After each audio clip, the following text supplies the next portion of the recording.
Hello, I'm Judith Swack, originator of Healing from the Body Level Up methodology, a mind-body healing method that gets people unstuck by clearing unconscious self-sabotage. And tonight I'm talking about the secrets of relationship bliss, part 1. Now, my favorite thing in life is to get people happily married. In fact, the very reason that I became a mind-body therapist is because my love life was terrible. How did that work? Well, I was a scientist at the NIH. I got a PhD in biochemistry, by the way. And I was a very successful scientist at, the top research lab in the country for what I was doing. And my love life was terrible. I kept attracting the same unavailable man in different bodies and getting heartbroken over and over again. Now watch where I'm pointing. I couldn't figure out why I couldn't find somebody who was right for me. I said, I'm an intelligent woman. I'm very high functioning. Why do I keep doing the same stupid thing over and over again? Why can't I figure it out? So fortunately, one of the men I dated suggested that I take a self-help workshop. And in this self-help workshop, which was called Actualizations, which is kind of like EST or LifeSpring, something like that, I was introduced to the unconscious mind, which I, of course, had been unconscious of. Get it? And I realized that there was nothing wrong with my intelligence, that my unconscious mind occupied about 90% of my being, was running the show without me being aware of it. And that's where the gold was. So I'm like, oh, if I'm going to be successful in life, I have to clear the unconscious self-sabotage. So I asked the organizers, how do you know how to do what you do? And they said, well, we're trained in neuro-linguistic programming. And I said, well, then I'm going to train in neuro-linguistic programming. You see the logic in that? So I took a year-long training in neuro-linguistic programming, which was the state-of-the-art science of the unconscious mind and how it works back then. And it's still right up there, mental technology. So I trained in NLP and I learned how to communicate with the unconscious mind.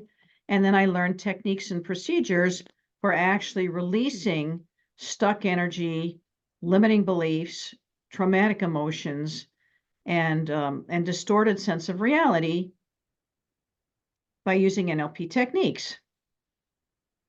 So I did NLP on myself. While I was in that training in the second semester, a couple of my co-students asked me to break to work with them privately. And I said, what are you talking about? Go away. I have a lab coat. I work in a lab. Anything larger than an enzyme is too big for me to deal with. Go away. Ask the trainers, they know what they're doing. And they said, no, we want to work with you. So I'm like, all right. So I started doing mind-body healing using NLP techniques, while at the same time working in a lab by day, doing healing at night. And I also did healing work on myself and found NLP trained practitioners to help me clear the garbage out of my unconscious mind. And not surprisingly, as commonly happens, I had a lot of garbage from my dysfunctional family system patterns that was interfering with my love life. So cleaned that up, got happily married. Yay. Been married for 35 years. Yay. Same man. Yay. Have a daughter who's 30 who got happily married at 23. Yay. Right? So, and I've helped a bunch of people get happily married. I've also helped people dissolve relationships that weren't right so that they can go on and find something that is right. Right. So relief of suffering. Yes. So along the way, because of course I'm a researcher and I have a research mind, I studied what goes into relationships, and I discovered that there are 3 relationship readiness stages. Now, you may have heard of the child development stages in psychology. Piaget, for example, wrote about that, some other people, where at certain stages in your child development, your brain works like this. You need to learn these skills. Your body can do this. And you need certain inputs and support and parental guidance to actually develop properly in that stage, learn the skills, get the character structure set properly, and develop into a full-fledged adult. Turns out there are relationship development stages, and you need to go through the stages to come out properly in the ready for marriage stage. So the first stage is usually high school and early college, and it's called the adventuring stage.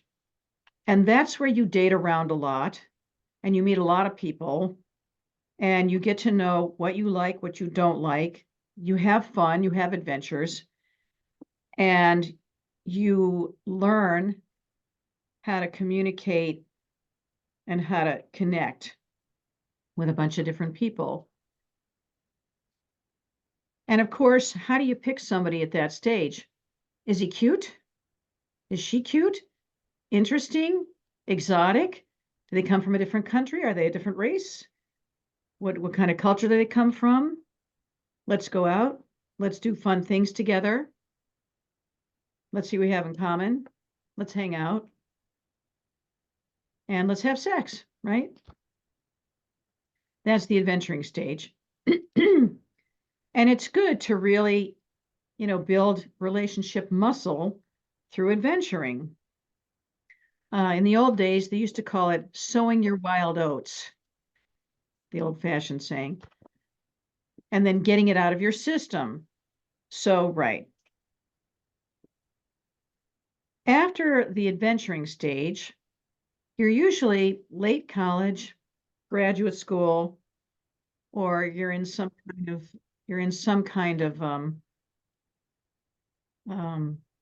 technical school where you're learning a skill, and you have a job and you're starting to earn money and take care of yourself. And you move out of your parents' home, hopefully, and you live on your own, with or without a cat. Yes, or a dog. So you learn how to take care of yourself, make money, drive a car, pay your insurance, have a doctor. You learn how to be a grown-up. So you develop into a grown-up. And you also start on the path of your career. So during this stage, when you haven't fully grown up, but you're just feeling what it's like to be you and learning who you are and crystallizing as a grown-up, this is called the fine for now stage. And you've already gone out with a bunch of people, you've adventured.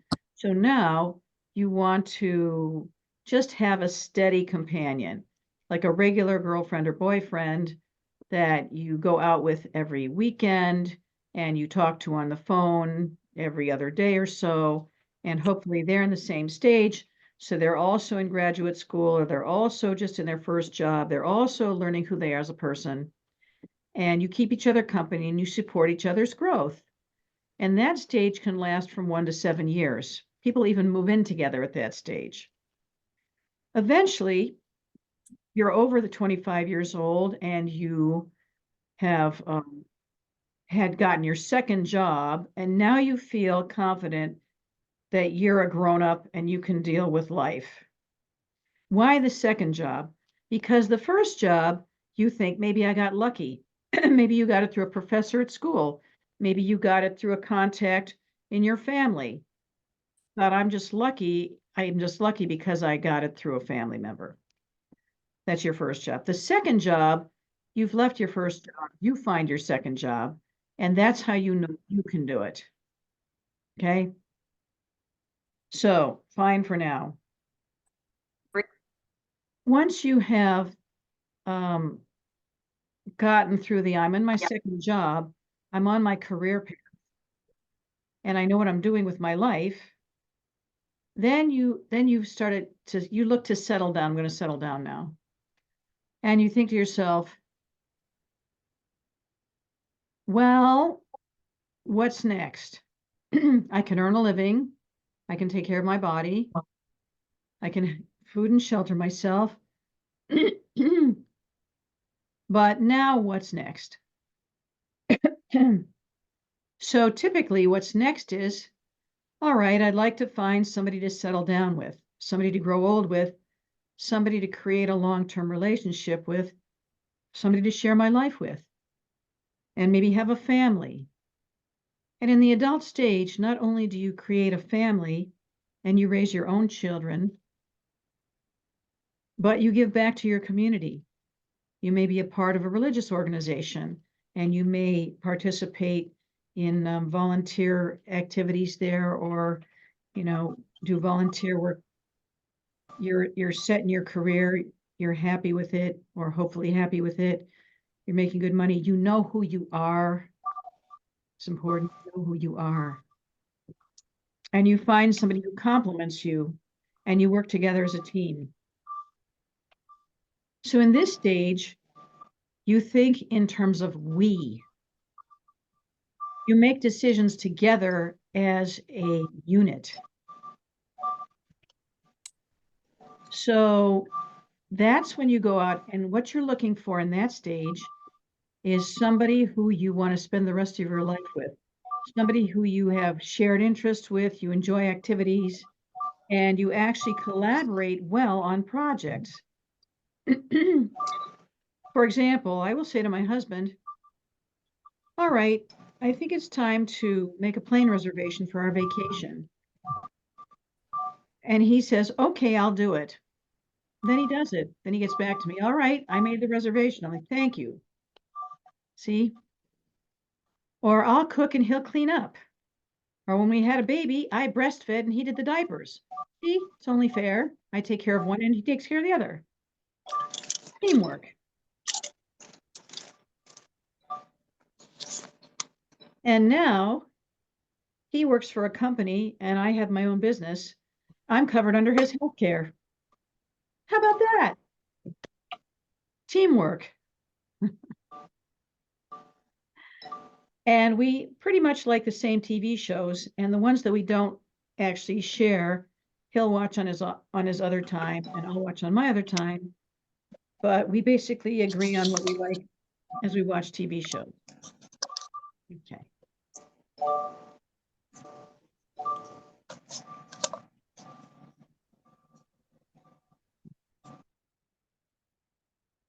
All right.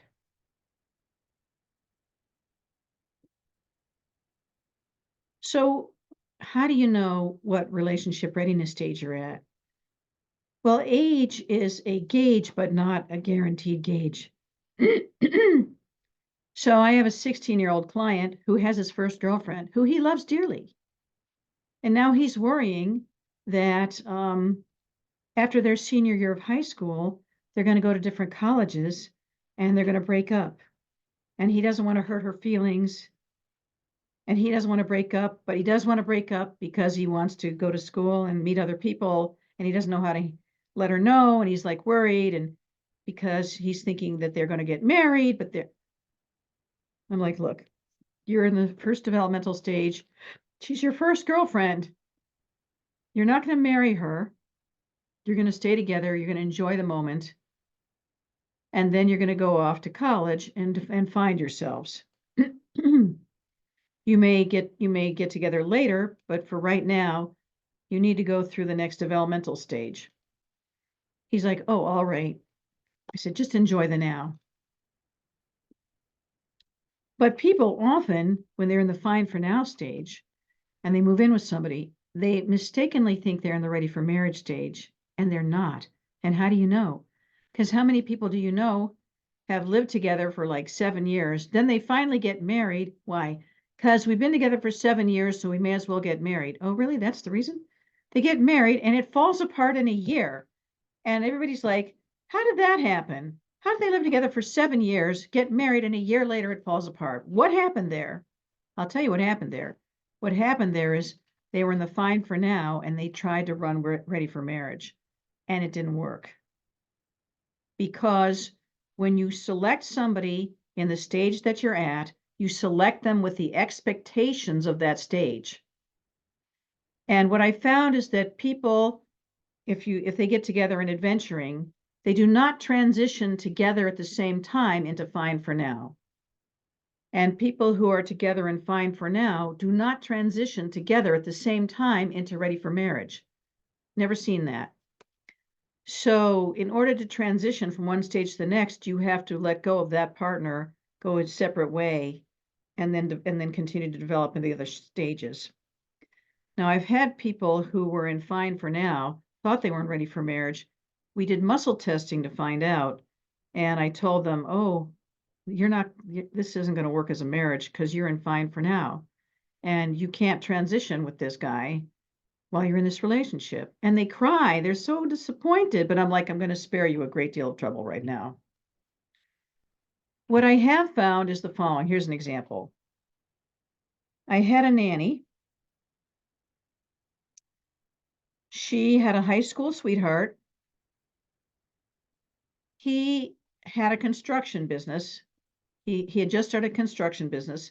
His father had trained him. He worked for his father, and then he branched out with his own construction business. So he was developing his business. They were both high school graduates. I think she even moved in with him for a while. And then one day she found out that he was calling another woman and trying to set up a date. And she was heartbroken because she felt he'd cheated on her and he betrayed her and all this other business. And he's like, "Oh, I'm sorry. I was just curious as to what it would be like to be with another woman." And she, "Well, I'm done with you. I'm done with you." So she moved out and quit her nanny job and moved to New York City. She moved to the big city and she got a job in a big company. And she lived the bachelorette life in New York City for 2 years and dated around and had a roommate and had a good old time in the big world.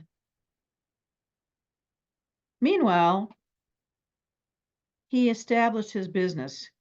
He got a reputation, he got steady business, he got repeat business. His business became successful. It took him 2 years to really get that established. Now what happens? 2 years later, she's in New York City at her apartment one day when there's a knock at the door, and it's him. What? What are you doing here? He says, I dated around a lot, and nobody I met compared to you. And now my business is established, and you've always been my best friend, and I'd like you to take me back. I'd like us to get back together. And she said, me too. I moved to the Big Apple. I dated around a lot. I haven't met anybody who compared to you. You were always my best friend. Okay, we'll give it a shot. Moved back to Massachusetts. They lived happily ever after. They have 2 children, maybe 3 at this point. We get Christmas cards. I love that. So they separated for 2 years, got back together after they had done the developmental stage. Very nice. I had another client. She was heartbroken. She had the love of her life. She moved in with him. This is right after college. So get the stage here. Right after college, she moved in with him. And they lived together for like 7 years. And she finished graduate school. And so did he. And he became a lawyer and she became an accountant. One day she announced to him that she'd gotten a new job, a really good job in another state, and she was leaving to go take that job in that state. And you know what he said? Then I'm breaking up with you. She's like, what? She was heartbroken. So she went off following her career path, the money, the dream, and he stayed behind. And I don't know what he did. Maybe he moved to another state, got a job in a law firm, and went in another direction. She just couldn't let go of the disappointment that he didn't come with her. Now, what's missing here? Somebody talk to me. What's missing here? Well, it's understanding what stage they're in. Yes, and how do you know that she was in fine for now versus ready for marriage? What tells you that she was in fine for now? What gave it away? Well, she was ready to just take off at a moment's notice without any consultation. Exactly. She didn't talk to him about it. She didn't say, I'm applying for a job here.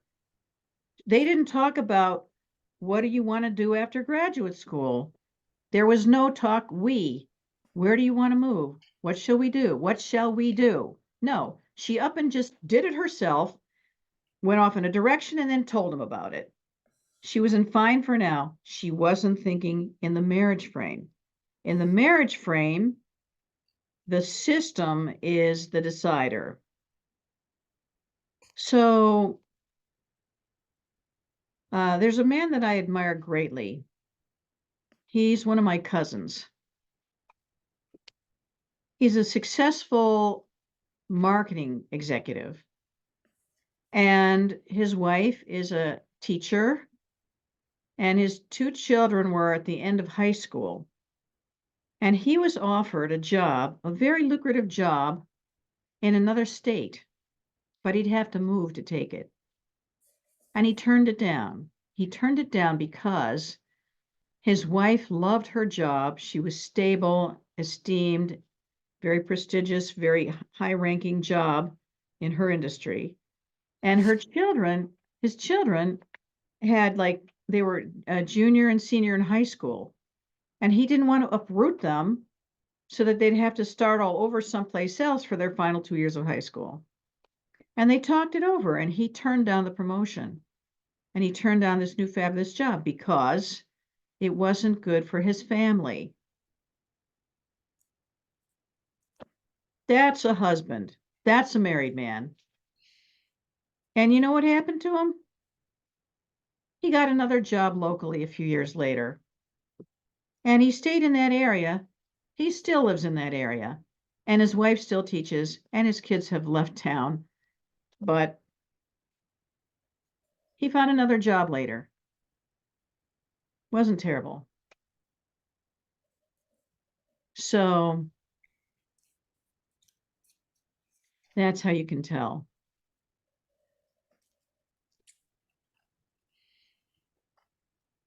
Now, what happens if people don't know their stage and they get accidentally married?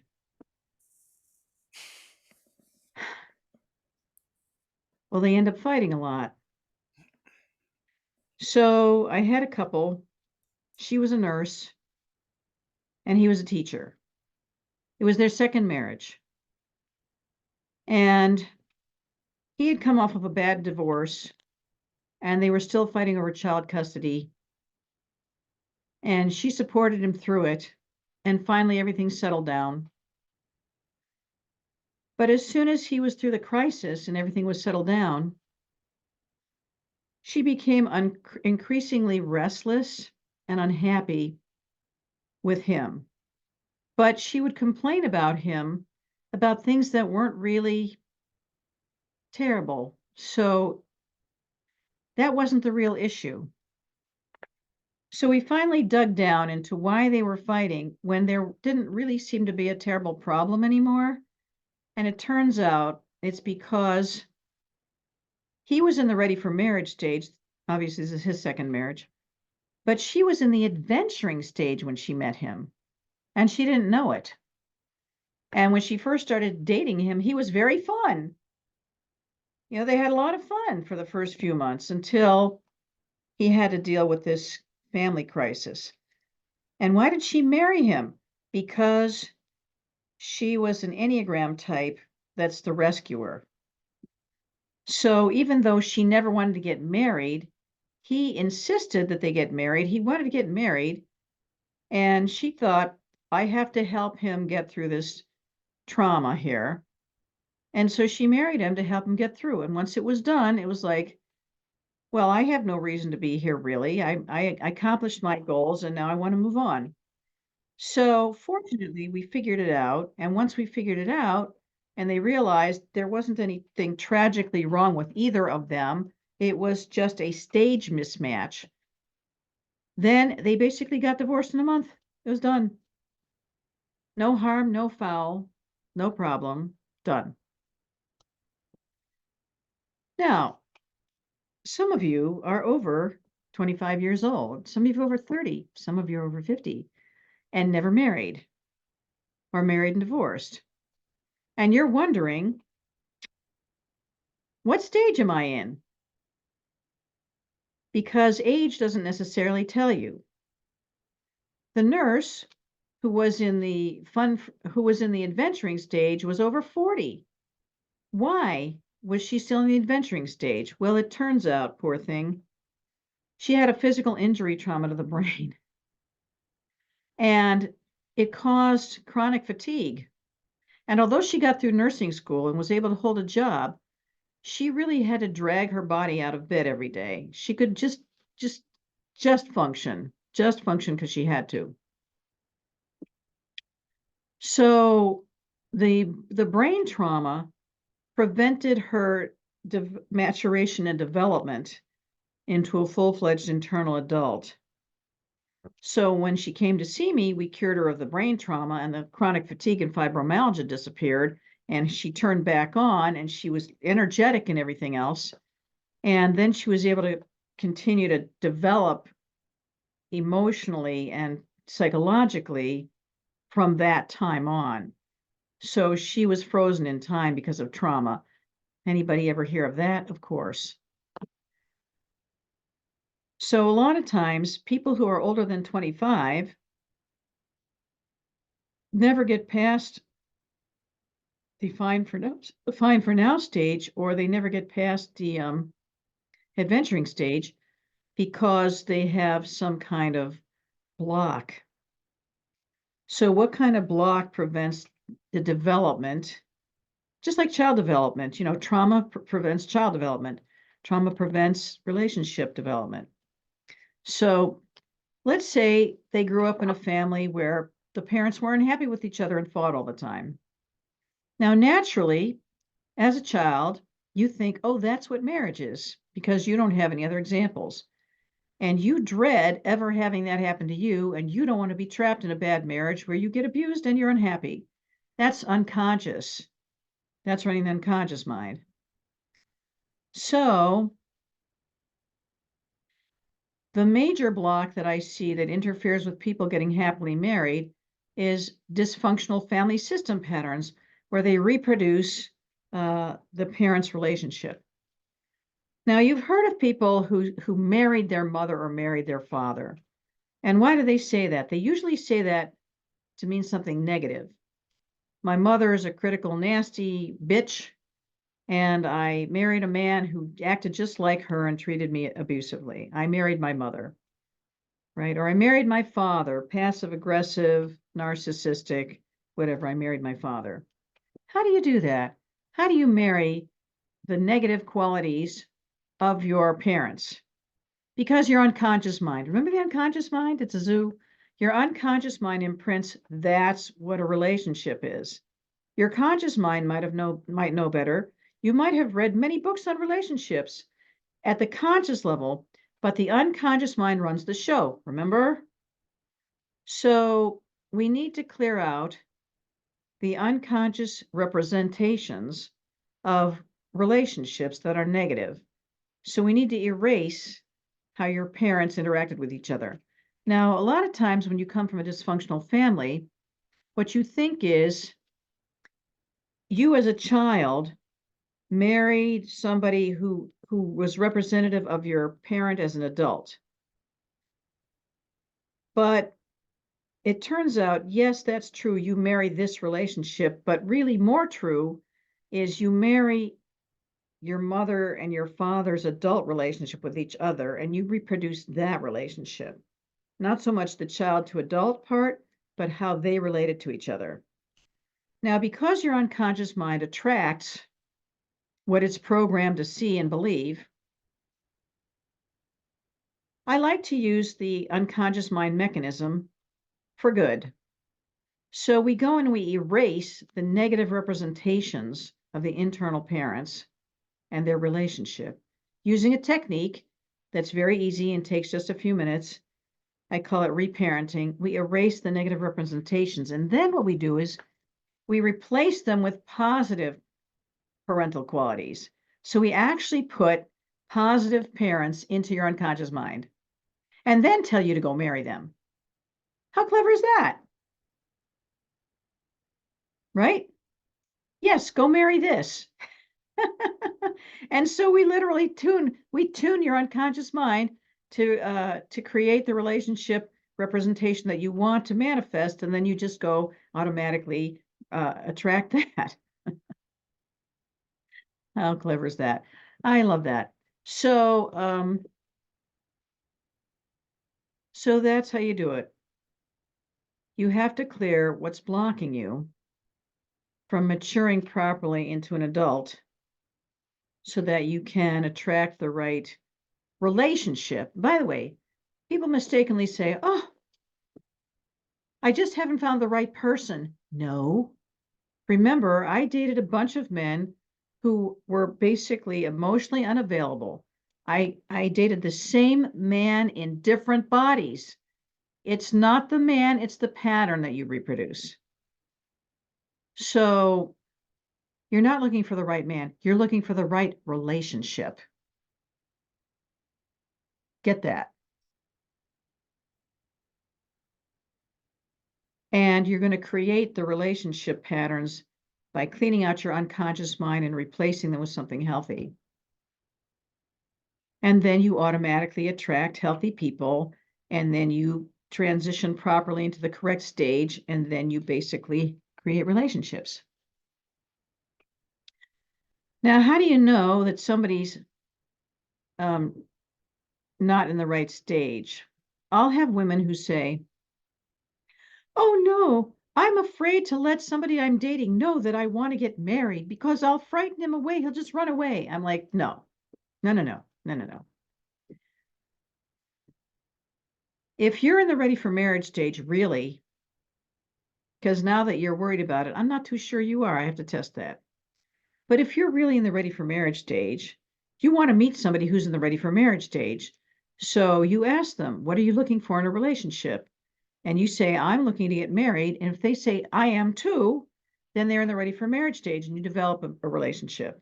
If they say, I'm not interested, then guess what? They're not in the ready for marriage stage. Move on. Find somebody who's a stage match. So before I met my husband, I transitioned into the ready for marriage stage. And I was flying back from Florida after visiting my grandmother, and a man sat next to me. We started a conversation. Turns out he's my age. He was Jewish. He was established. He wanted to get married and have children. I asked him, what are you looking for? He was divorced. He said, I'm looking for this in a relationship. I said, me too. I said, maybe we should date. He's like, yes, let's do that. There it was, a business transaction. So we dated. But guess what? The week after we started dating, his ex-wife, who had remarried on the rebound, divorced her second husband, contacted my boyfriend and said she wanted to get back together with him and flew up to Boston to be with him. And all of a sudden, I didn't know any of this, he started acting funny with me. But I'm psychic. And I said, he feels married to me and he's acting funny. So after about 6 weeks of this funny business, I sat down and I asked him, what's going on? Are you married or not? Because you're doing this, this, this, and this behavior. And the feeling I get is that you're not really available. And then he confessed that, his ex-wife had contacted him and that he was actually staying with her while he was dating me on weeknights. And I said to him, listen, I actually want somebody who's available. I'm serious. I want to get married now, and you're not actually available. And I recommended that he go get therapy, that he and his wife do couples counseling, because I said to him, when you got divorced, did you go for couples counseling? Did you talk it over? Did you work anything out? No, he just said to her one day, I don't want to be married. And he walked out the door and that was it. I'm like, what? I said, you have unfinished business here. You need some therapy. You need to work this out. You can't just walk out like that. You either need to heal this and do it right and clean up this relationship, or you need to break it clean and move on. But you're still emotionally married because you didn't clean this up right. Anyway, I sent him off for therapy. And I said, if you ever actually get free, call me, see where I'm at, because you never know in life what's going to happen. Meanwhile, I met Terry, my husband, and he was 26 years old. So again, age cusp. I was 36 years old. Yes, I'm 10 years older than my husband, go me. And he had gotten his master's degree in engineering from Cornell. And I met him at the Jewish Singles Organization. So what do you think the Jewish Singles Organization was created to do? Help Jewish singles match each other and get married. That's right. So already he's showing his intentionality to get married because he was participating actively in the Jewish singles. And I was hired to be the cantorial soloist. I sing and I sing Jewish Reform liturgy. And they hired me to sing the High Holy Day services. And he was the co-chairman of the services planning committee. And that's how I met him. Okay, so married him. A year later, so on the fourth date with him, I said, what are you looking for in a relationship? Are you looking to adventure and date a lot of different people? Are you looking for somebody to date for now while you transition or establish your career or something else? Or are you looking for a long-term relationship that can develop into marriage? He says, I adventured in college. I'm done with that. I have my degree. I know what I'm doing. I moved to the city I wanted to move to. I'm in the job I want. I'm in the career I want. So no, I'm not going anywhere. I'm here. And I can't tell you that I want to get married tomorrow, but I do want to find somebody that I can develop a relationship that will go the distance. I said, all right, then we're in the same stage, but you have to know I'm 36 years old and I want to have children. So I can give you 1 year. If it doesn't look like we're heading to marriage in 1 year, I'm going to have to break up with you and find somebody else. He says, well, that sounds fair. And so a year later, it just naturally evolved that we ended up moving in together. And a year after that, we were married. And then the rest is history. House, baby, life. Yes? Good. So that's how you know, you ask them. Now, I had a client come in. Oh my goodness. I actually yelled at him. Boo hoo. My girlfriend's so angry with me. We've been together for a year. And I told her when we started dating, I was not interested in getting married. And she said she understood that and that was fine. But now we've been together for a year and now she's mad at me because I don't want to get married. And she feels like I led her on. And I don't know why she's so angry with me. I said, because you led her on. But I told her I didn't want to get married. I'm like, you're an idiot. I didn't say that. I don't think that's fair, Judith. He announced up front. He said, "This is who I am," But and so he stayed with her. I know because he wanted to, because he was No, in, he just for now. yes, but he stayed with her even though she knew she was looking for something different. Okay, okay. So that was so so it would have been okay if he hadn't complained and acted so innocent, you see. Got Right. Yeah. I mean, it was the I'm such a victim, she's mad at me for no reason that got me.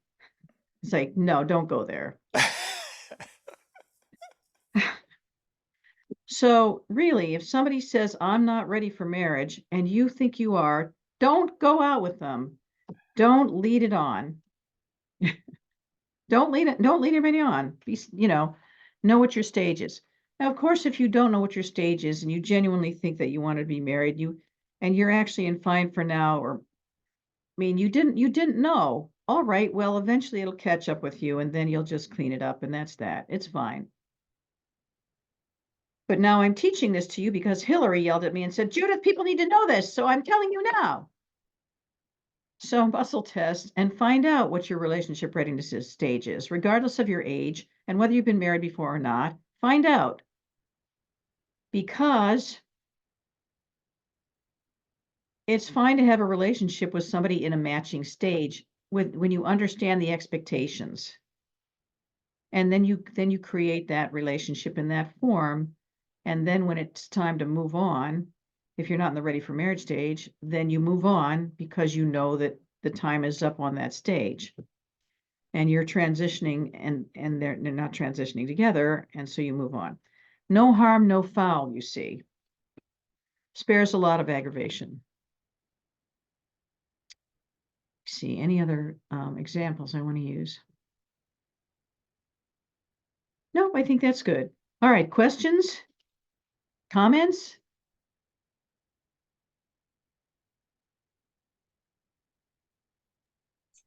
I just want to say I really love this because it's so simple. I love how, I mean, it's not, right? Like in figuring out and learning, people gaining the confidence to just ask the question and not being scared of what the answer is. But I just love that it's just, I mean, it's very simple and it's like you'll take it and apply it. Like it makes a lot of sense. So yeah, Thank thank you. you. That reminded me. I want to tell you how you find somebody to marry. I want to tell you what the criteria are. First, I told you you work well together. It's a good working team relationship, collaborative team, right? And then you pick somebody who is self-sufficient and who you can trust with your life. Think about this. You marry somebody. What if you're in a car accident and you're incapacitated? You want to be able to trust your wife or husband to deal with the doctors, the insurance company, be there by your side, make sure you get taken care of properly. You have to trust that person with your life. So you better have somebody who's competent to function. Don't go rescue people. You know, basically marry functional people who you can create a partnership with. And in the end, here are the two main criteria. If you're going to live with somebody 24/7, 50, this is the ready for marriage stage, you want to feel comfortable with them because this is your home. You want to go home and feel happy in your home. You want to be happy that they're there. They want to be happy that you're there. You want your life to be easier with them than without them. My life is definitely easier with my husband than without him. I wouldn't have a house if I didn't have a husband because he takes care of the house. He goes to the dump. He takes out the trash. He cleans the kitchen every night. He does the laundry. I do my own clothes, but he does the laundry. He likes to. He does the grocery shopping during COVID. He did the grocery shopping because he worked remote. I worked with people, although I worked remote also. So, but he didn't want me exposed. So he did the grocery shopping. Great. Right? And I take care of him.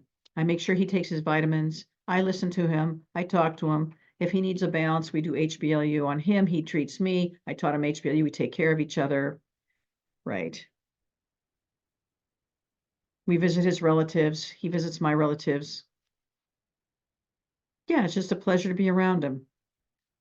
And why would you marry somebody who made your life harder? And how many people have done that? Don't do it. A good working partnership, a synergy, everybody shows up as a member of the team and does what they're best at.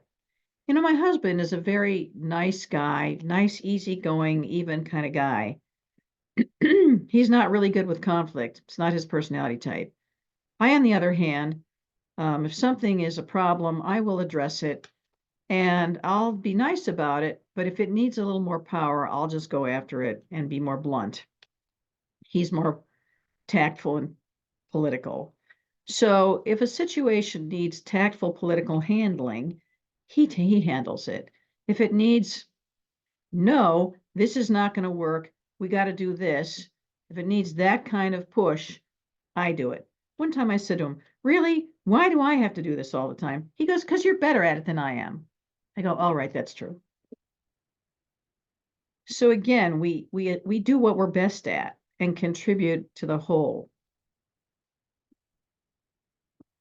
It's funny. I feed the cat and he carries her down the stairs for dinner. Teamwork. One day I couldn't find the car keys to my car. He gave me his. Here's my extra set of keys to your car. I got to work on time. See what I mean? Mhm. We So feel what's in, the, I'm sorry, what's the second criteria you were going to say? first is, are you comfortable? And the second is your life easier with them than without them? Got it? All right. I'm going to look at a couple questions here in the chat.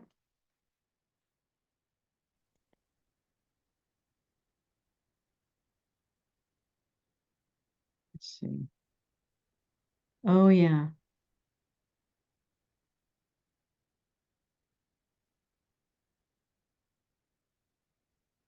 Let's see if I can read this.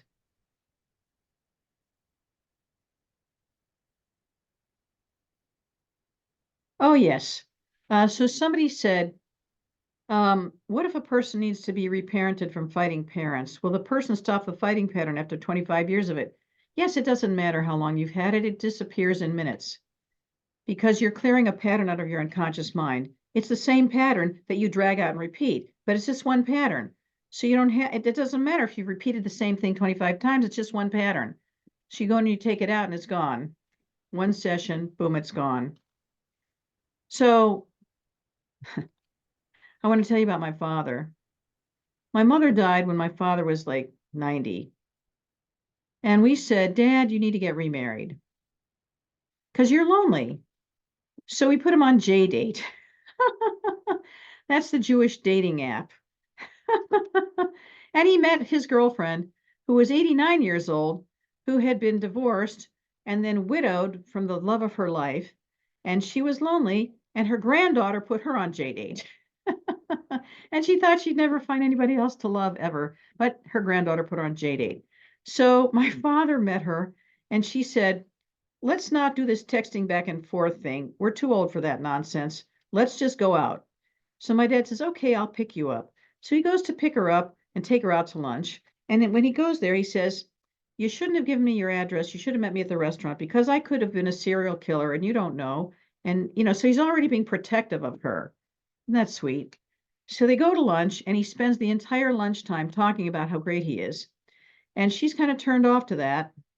So she says to him, but she knew he was a very nice man. She could feel it. So she thought she'd give him a second chance. So she says on the second date, listen, why did you talk about yourself the whole time? He says, because I haven't dated in 60 years and I just wanted you to like me. And she's like, oh, okay, well, you don't have to do that anymore. You can listen to me. She's like, okay, that's good. Thank you. So basically they were together till he died at 98, keeled over. Healed over the night after a date. Done. And she's still alive. She misses him. I miss him more than I thought I would. Okay. It's cute. So you're never too old to find love. Straight up. Straight up.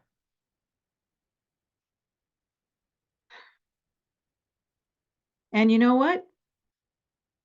They did it right because they were comfortable with each other and their lives were easier together than apart.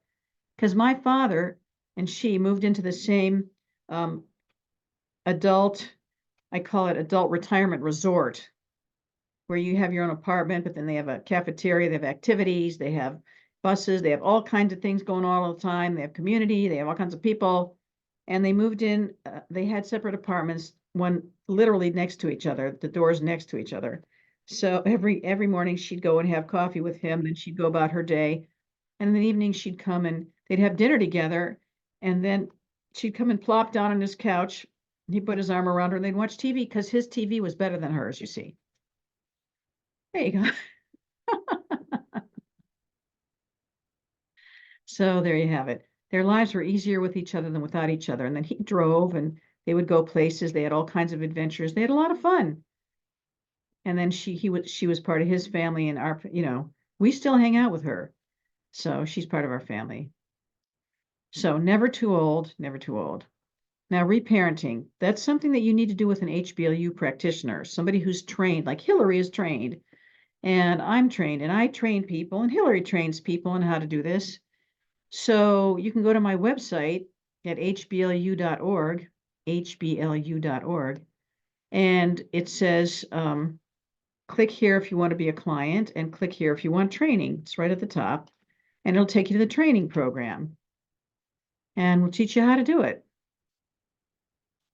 Right? So if you want to get happily married and you're not too sure what stage you're at, or you're at a certain age where you think you should already be at the ready for marriage stage, but you're not, well, come on in and we'll clean that up and set you straight and get you on the road and get you happily married. And if you're in a relationship that's not right, it's not a good fit, we'll get you happily unmarried and then start you over again. How's that? All right, any other questions? Judith, what if I know a couple. This one person is going for her license in a medical field, Okay. and she's dating a guy. They got engaged. She's living with a narcissistic father and mother that's totally brainwashed. Um, and she's dating or just got engaged. And the guy is a 2 on the Enneagram, and he presents as, let me help you, let me help you, let me help you. Mm-hmm. However, he's got mother issues. Mommy has a big influence, and she's starting to see this. Oh, And I think she's talking herself into the both of them being ready for marriage. But I don't see it. She's dated maybe 5 guys. She's in her late 20s. She's dated like 5 guys, and this is the best she's ever got. And he's in a career, established, has a home, and single, but I see he's got work to do, and she agrees and told him, look, you got to get into therapy. And he did, and it's just starting. But well, I don't know. do you know It's how to a lot of, do you know how to muscle test her? Do you know how to muscle test? I don't know how to do that. All right. Well, she needs to be muscle tested to find out what stage she's in, because she might actually be in fine for now and not in ready for marriage. She needs to know what stage she's in, and he needs to know too. Can So you tell us muscle test briefly, or is that something that needs to yeah, be you just demonstrated? muscle test. You go, once you set up the muscle testing signals, yes and no, you can muscle test. Then you just simply ask from your deepest wisdom, because we talk to the soul. From your deepest wisdom, what relationship readiness stage are you in? From your deepest wisdom, are you in the adventuring stage? Yes or no? From your deepest wisdom, are you in the find for now stage? Yes or no? From your deepest wisdom, are you in the ready for marriage stage? Yes or no? And it'll muscle test. It'll tell you what stage they're in. You just simply ask. Okay, and where do I find more information on muscle testing? Well, if you really want to learn how to do it, you should probably take my training. I'd really love to do that, and Hillary tells me I'm blocking beliefs, but I can't afford to take off 4 days and miss all that work. Oh, we never do that. My training is online on weekends. How is it? Yeah. So go to my website, and I scheduled one for September. It's 3 modules, like every couple weekends apart. Yeah. Was it all day Saturday, all day Sunday? It's a Friday night, Saturday, the first one. The next one is a Friday night, Saturday, and the third one is Friday night, Saturday, Sunday, spaced a couple weeks apart. Yeah. Okay. Yeah. What is your website? hblu.org. Thank you. Mm-hmm. Okay, yes, I believe everybody should learn how to do muscle testing so you can talk to your deepest wisdom and talk to your unconscious mind directly and talk to your body directly. It's a world opener, really, to know how to communicate interlevel. Very important. All right, any other questions, comments? I have a question about you said one of the most common patterns that are typically blocking is this dysfunctional family systems pattern. Can Mhm. you clear that with just like HVLU1, or is that a different level? No, that's module 6. The Ah, dysfunctional okay. family system patterns are module 6 because Got they're it. complex. Module 1 is trauma, clearing trauma Mm-hmm. and limiting beliefs and setting boundaries. And also, I teach you how to heal PTSD in 1 to 6 sessions. And of course, a lot of people have PTSD from dysfunctional family system patterns. So you start there and clear the trauma out of the nervous system. But we have a bunch of people who are trained at module 6 level.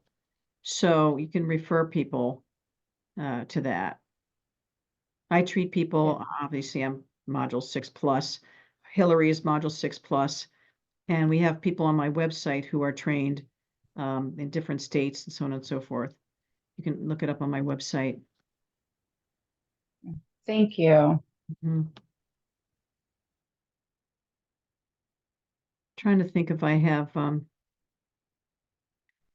one audio recording that you can buy on my website about weight loss, actually. And it's a 2 CD series. The first CD talks about the standard patterns that sabotage weight loss. But the second CD is a live demo of healing a dysfunctional family system pattern that impacts weight loss, but it also impacts relationships. So, and it's called Neglect as a Way of Life.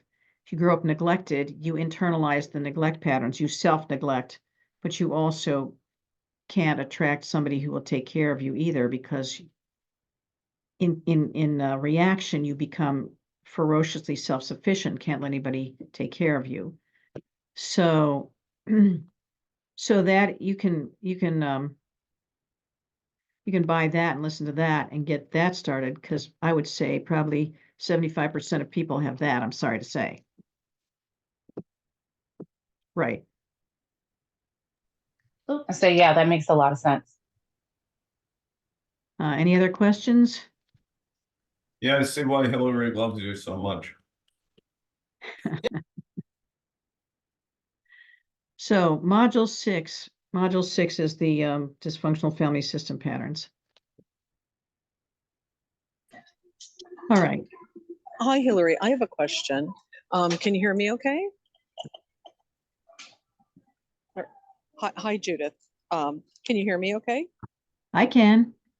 Oh, okay, yes. So I have a very strange thing that happens typically like in my house, but I'm in the house with my husband, and he like will leave a door open or he'll leave something out, and I tend to like I'll start to trip over it. I always catch myself, but it's like all these weird little nuancy things happen when we're in the house, and it's just like I don't know, like somehow I'll hurt myself, or like cut my finger, or like just something, but it's always when he's like around, and it feels like it's an influence like from us being together.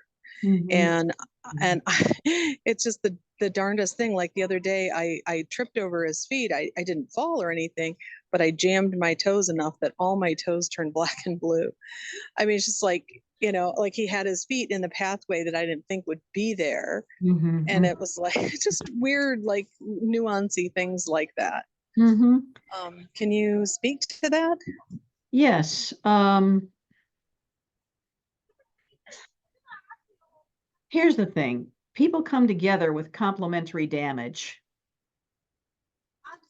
So he's radiating some kind of damage that's chiming some damage in you.